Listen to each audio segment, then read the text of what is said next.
Guys, department sign around today. We got my get home bag. I've gone over this bag before, however, things in the world have changed. My situation has changed where I do travel farther out. I do find myself in more situations that I feel like I would need more in my bag than I did before. So I did make some few changes to the bag. So this is not just a rerun of the same video as before, more of an update of what I kind of keep in my bag now. So kind of get into the bag itself. This is a AR-500 bag. It has a ballistic plate in the back and it's waterproof on the bottom of the bag. If you do have to set it down in the water, if it is raining or for whatever reason, if it gets wet on the bottom, nothing's gonna soak through and get the contents of the bag wet. All right, so kind of get into the bag itself. The front pocket right here. The front pocket, I just keep a little small things I would normally stick in on my person in a hurry if I don't have those already on me. I have extras in the bag. 2 is 1, 1 is none, right? So just keep a little simple cat tourniquet. I did upgrade the flashlight in there. This is the Woobin X4. It does, let's see if I can turn it on. Oh, I mean, blind you. It does have the front light on there, and it does have the floodlight as well. It's 1500 lumens. It does extremely well. It is rechargeable. You can charge your phone off the flashlight itself. And it is magnetized. If you need to stick it to a metal surface like your vehicle or something like that, you are able to do so. Let's see if I can do it without blinding you again. You are able to change the colors on your, I guess it would be like a torch light or a lantern light to make it whatever color you want for your desired setting. You can hold it down. Again, if you double tap it, it will flash. Works great. It's just emergencies, things like that there for markings, things like that. So this is the Woobin, here it is, X4. I will leave a link to these in the description of this video if you're looking for a flashlight like this. Carrying on. I do keep a basic chem light just for marking, things like that there. I can use low light, stick in my pocket, pull it out when I need it, and it's always on. However, these only last about 10 to 12 hours if you're lucky. It does have a lanyard if I want to hang it around something, hang on my neck, hang around my gear, hang around my vehicle or anything like that. I am able to do so. Moving on to the bag, I do keep a flashlight, excuse me, a knife. This is a CRKT M16. Big enough to use this as a fighting knife. Sharp enough to use for anything else. Like I said, they are a very budget friendly knife. So check them out. We'll leave a link to these in the description as well. Just a basic knife. Like I said, these are things I normally would keep in my pocket. Or if I don't happen to be in an attire that would already have this on me, I do have it in the bag and ready to go. I do keep some OC spray. This is some pepper gel. I prefer to use OC spray over a gun if I could, just because I don't want to kill anybody if I don't have to. And I would like for this to be my first line of self-defense versus use my gun if I had to. Moving on. That's really all I keep in the front pocket. Moving on to the second pocket.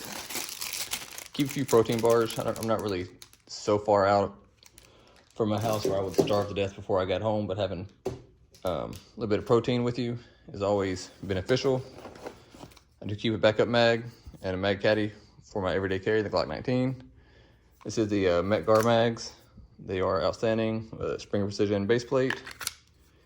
And I have in a Tolster mag caddy. I do have it set up so I can wear it on the outside of my pants for like quick draws and things like that. Moving on, I do have a magazine for my primary fighting gun. Inside the bag itself is a 32 round Colt pattern SMG mag and a little super cheap eBay mag caddy sheath, whatever the hell you want to call it. Just a backup mag. And I keep a life straw just because it doesn't take up any extra space. It doesn't weigh anything at all. And I would hope I never need it if I ever need extra water or to drink something from an unsanitary location. I'm able to do so. So that's it for the front pocket. Moving on to the main pocket where all the fun happens. Just basic bottle of water, just because you can never have enough water. And moving on, so I can get it out of the bag. This is my main backpack gun, truck gun, traveling gun. This is the Springfield St. Victor. As you can see, it is chambered in 9mm, has a Sig Romeo 5, Troy Industries backup iron sights, 20 round Colt pattern, SMG mag, single point sling, SP tactical brace, die-free code grip. Use code R to get 10% off on their website. We'll leave a link in the description below. That's it. This is just my basic 9mm PCC, very bare minimum setup. No light on it, just optic, sling, and some backup irons is all you really need for most situations you're going to find yourself in. Light would be nice, but a light's going to add more print to the bag and make it a little more less cumbersome, I guess you could say, coming out of the bag if I got a light sticking off side of it. So I do try to keep both sides of the gun fairly slick. So when I pull it in and out of the bag, there's nothing to hang up on, nothing to get caught on. It just comes in and out, no problem at all. It is about I think it's a 5-inch barrel. Like I said, 9mm. It does have an ambi selector switch. And that's really, I do have a full review of this. I will leave it in this video over this gun. If you're interested in the 9mm PCC, that's under $1,000. Check them out. That's it. I chose this gun in particular simply because it fits in the bag. It is a 9mm, so it is almost a fighting caliber. It's considered, most people do carry a 9mm as their primary EDC. So this is, like I said, it's almost a fighting size caliber. It's not no 5.56, no 300 blackout, nothing like that there. But 9mm will get the job done, and with 32 plus 20, so 52 rounds, I am able to put rounds down range very quickly, very accurately. I'll take it. So check them out. 9mm PCC for the win. Last thing I keep in the bag, just the basic medical kit. I did upgrade the medical kit that was in the bag before to a slightly bigger one, and I don't regret it. It does take up a lot more space in the bag. It does have some like gauze and things like that in there, so I don't really regret upgrading it. However, it does just add a little more bulk to the bag.